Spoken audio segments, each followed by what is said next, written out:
अनन्याश्चिन्तयन्तो मां ये जना पर्युपासते तेषां नित्याभियुक्तानां योगक्षेमं वहाम्यहम्। नमस्कार।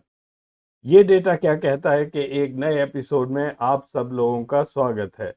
मैं हूं अजय प्रकाश। ये एपिसोड गीता के बारे में नहीं है। मैं केवल आपको एक श्लोक सुना रहा था जो भारतीय जीवन बीमा निगम यानी कि LIC ऑफ इंडिया उनका ये मोटो है। आप लोग शायद सब इसका मतलब तो जानते ही होंगे। अब जिन लोगों को इसका मतलब नहीं पता है उनके लिए बहुत संक्षेप में मैं इसका मतलब बता देता हूँ।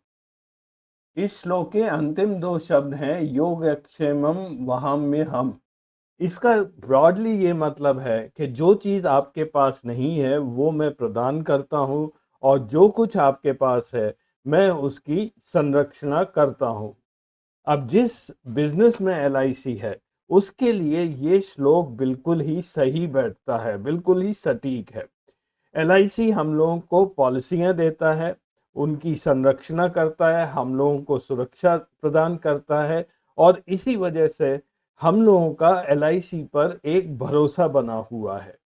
आम जनता यही मानती है कि अगर पॉलिसी ले ली तो अगर कुछ हो गया तो उनके परिवार वालों को एक सुरक्षा मिलती रहेगी और नहीं भी हुआ तो उनके बुढ़ापे में ये सारे पैसे काम आएंगे।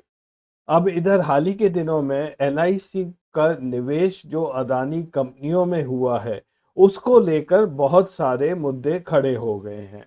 तो क्या इसकी वजह से हम सब का जो भरोसा LIC पर था वो क्या खत्म हो गया है? आज इसी पर हम चर्चा करेंगे। अदानी जी का नाम लेने से हमारी सरकार तो पीछे भाग जाती है।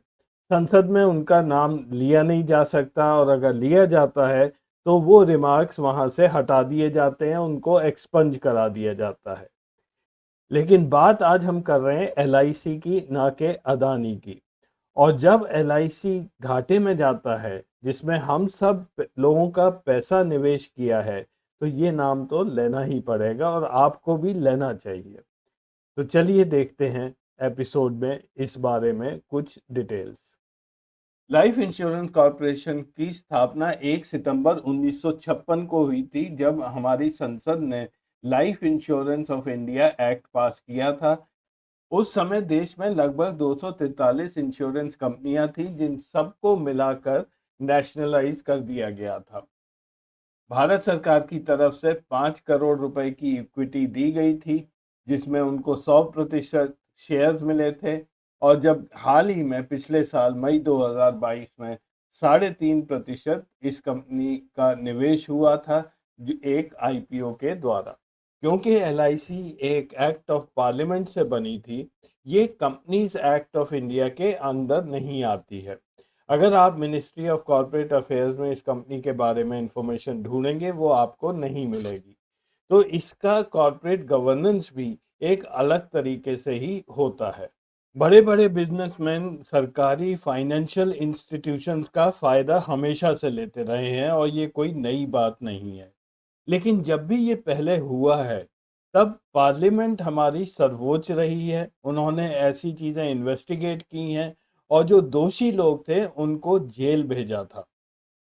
मैं एक किताब का यहाँ पर रेफरेंस दे रहा हूँ, Feroze Gandhi a political biography written by Shashi Bhushan ji. ये 1977 में लिखी गई थी। ये इलेक्ट्रॉनिकली अवेलेबल है, आर्काइव्स में है और IIT कानपुर की वेबसाइट पर इसकी कॉपी आपको मिल जाएगी। अब अगली 3 स्लाइड्स पर ज़रा ध्यान दीजिएगा क्योंकि आपको पता चल जाएगा कि तब यानी कि 1955 और आज में क्या फ़र्क है। हमारी संसद में कितना बदलाव आ गया है, हमारे पॉलिटिशियंस में कितना बदलाव आ चुका है। यहाँ पर कुछ एक्सर्प्ट्स हैं इसी किताब से। अगर आपको ये दिख नहीं रहा है तो कोई बात नहीं, मैं इन्हीं एक्सर्प्ट को पढ़कर सुना रहा हूँ। हुआ ये कि जब हम आज़ाद हुए तो उसके बाद कई बिजनेसमैन कांग्रेस पार्टी के नज़दीक आ गए और अपने पावर का वो गलत इस्तेमाल करने लगे। उसमें से एक थे रामकृष्ण डालमिया, जो कि बहुत ही अमीर बिजनेसमैन थे और साथ ही वो एक इंश्योरेंस कंपनी और एक पब्लिक बैंक के चेयरमैन भी थे। इन दोनों कंपनियों के फंड को इस्तेमाल करके 1946 में उन्होंने एक और कंपनी खरीदी, बेनेट एंड कोलमैन नाम की। अब जब ये बात फिरोज गांधी तक पहुंची तो उन्होंने इस मामले को पार्लियामेंट में इसकी जिक्र किया। उन्होंने इस पर काफ़ी रिसर्च की, डॉक्यूमेंट किया कि ये फंड ट्रांसफर्स कैसे हुए हैं, ये इंटरमीडिएटरीज के थ्रू हुए थे और ये डील स्ट्राइक की गई थी। इन्होंने फिरोज गांधी के इस रिसर्च की वजह से एक इंक्वायरी कमीशन बनाया गया, विवियन बोस कमीशन, और उसके बाद डालमिया को दोषी डिक्लेयर किया गया। उनको कहा गया कि आप ये पैसा वापस कीजिए। इसकी वजह से उन्होंने बेनेट एंड कोलमन कंपनी को गिरवी रखा, लेकिन फिर भी वो जेल जाने से नहीं बच पाए। अब कहा यह जाता है कि डालमिया जी बहुत ही एक रंगीले आदमी थे। उन्होंने एक डॉक्टर को घूस दी, एक गाड़ी दी और उनसे एक मेडिकल सर्टिफिकेट बनवा लिया, जिससे उन्होंने अपने सारे दिन एक हॉस्पिटल में गुजारे, अपनी छठी बीवी के साथ रहकर। उसके अगले साल फिरोज गांधी ने संसद में ये आर्ग्यू किया कि इंश्योरेंस कंपनी का राष्ट्रीयकरण बहुत ही आवश्यक है और इसी वजह से एलआईसी ऑफ इंडिया का एक्ट बनाया गया और एलआईसी का जन्म हुआ। लेकिन बात यही नहीं खत्म हो गई थी। 1957 में एक कलकत्ता के बिजनेसमैन थे हरिदास मुंद्रा। उन्होंने अपने कनेक्शंस यूज करके उन्होंने एलआईसी से 1 करोड़ 24 लाख रुपया निकलवाया और अपनी 6 कंपनियां, जो कि उस समय वो ट्रबल में थी, एक तरह से डूब रही थी, उसमें वो निवेश कराया। और ये कहा जाता है कि ये सरकार के कहने पर ये एलआईसी का पैसा उसमें लगाया गया। यहाँ तक कि ये भी बाद में पता चला कि जब ये पैसा ट्रांसफ़र हुआ तो एलआईसी की जो इन्वेस्टमेंट कमेटी थी उसको भी इस निर्णय का पता नहीं था। बाद में एलआईसी का ये सारा पैसा डूब गया। इस मामले को फिरोज गांधी ने रफा दफा नहीं होने दिया। फिरोज गांधी ने इस इश्यू को पार्लियामेंट में फिर से उठाया और उन्हीं की स्पीच का एक पैरा है जो मैं पढ़कर सुना रहा हूँ। Parliament must exercise vigilance and control over the biggest and most powerful financial institution it has created, the Life Insurance Corporation of India, whose misapplication of public funds we shall scrutinize today. ये scrutiny की गई, हरिदास मुंद्रा जी को jail भेजाया गया और इसी वजह से तब के फाइनेंस मिनिस्टर एस कृष्णमाचारी उनको इस्तीफा देना पड़ा। नेहरू जी के न चाहते हुए भी ये सब किया गया। इस घटना के बाद नेहरू जी की साख में गिरावट जरूर आई थी, लेकिन इसके बावजूद भी उन्होंने संसद ने जो कुछ कहा और बोला उसको उन्होंने माना था। दो चीजें अब नोट करने वाली हैं।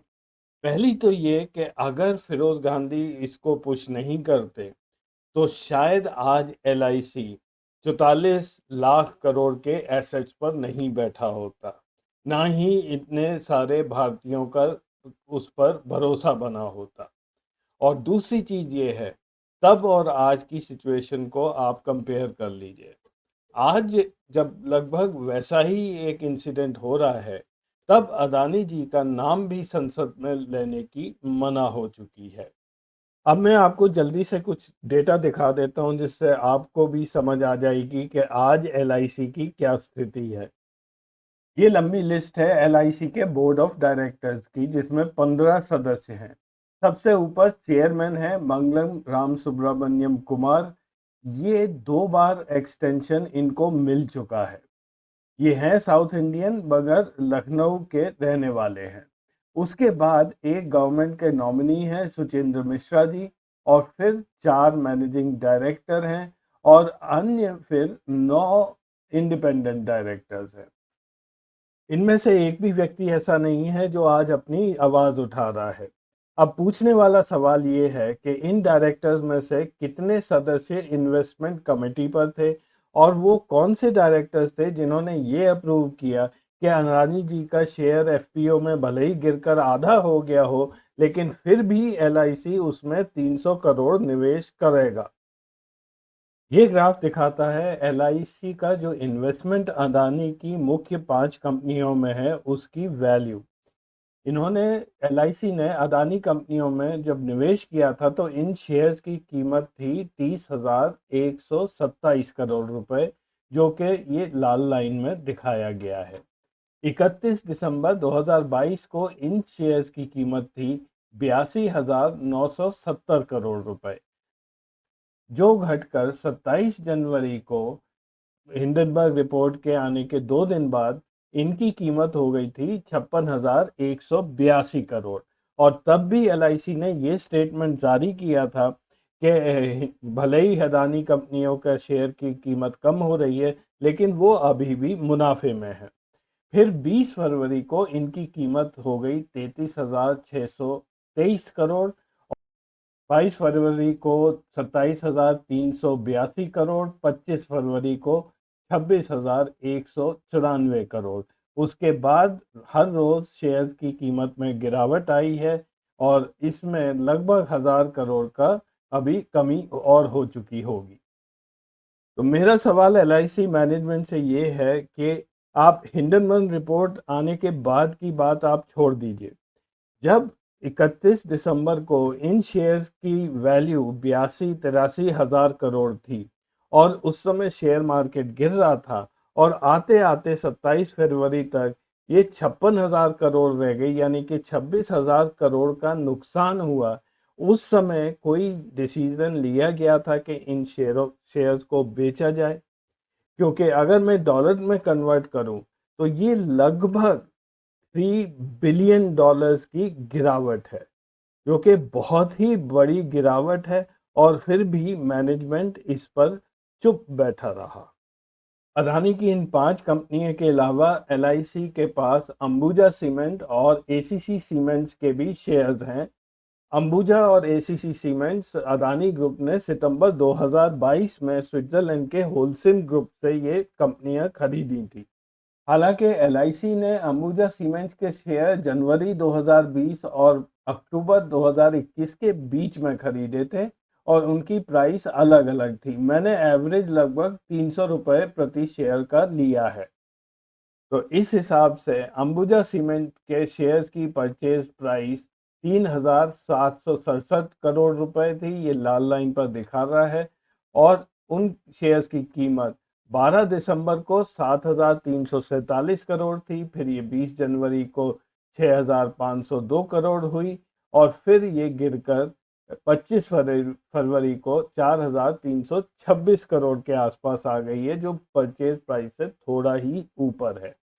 और इसी तरह एसीसी होल्डिंग की भी एलआईसी में ये वैल्यू में गिरावट आती जा रही है। इसमें मेरे पास परचेज प्राइस नहीं है, इसलिए मैं कंपेयर नहीं कर सकता हूं। तो वही सवाल एसीसी और अंबुजा सीमेंट कंपनियों के लिए भी है कि जब आपको एक भारी मुनाफा हो रहा था तो इन शेयर्स को क्यों नहीं बेचा गया। अब एलआईसी की तरफ से जो कुछ कहा जा रहा है वो भी थोड़ा सा समझ लीजिए।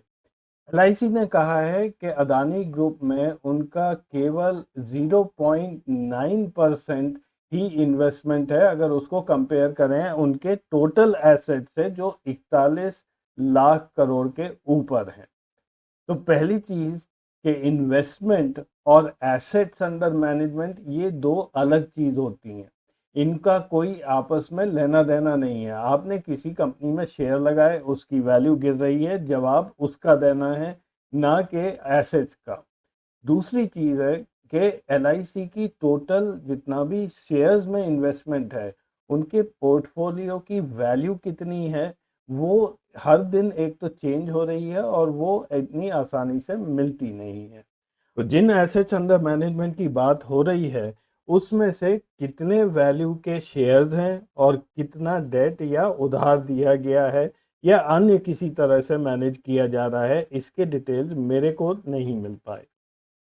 एक और पॉइंट भी है कि सितंबर 2020 में एलआईसी के पास लगभग 1% शेयर थे अदानी एंटरप्राइजेस के, जो 2 साल के अंदर सितंबर 2022 तक बढ़कर 4% हो गए थे।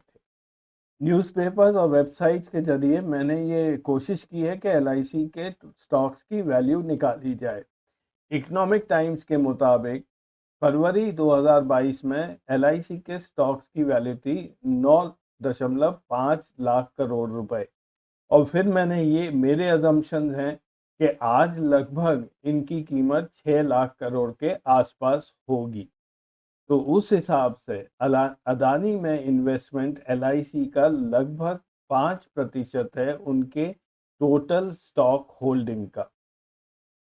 तो तीसरा सवाल एलआईसी मैनेजमेंट से ये है कि अगर आपके टोटल इन्वेस्टमेंट का लगभग 5% एक ही कंपनी या एक ही ग्रुप ऑफ कंपनीज में इन्वेस्टेड है, जो डेली जिसकी कीमत कम होती जा रही है, तो क्या आप लोगों को चिंता नहीं हो रही है?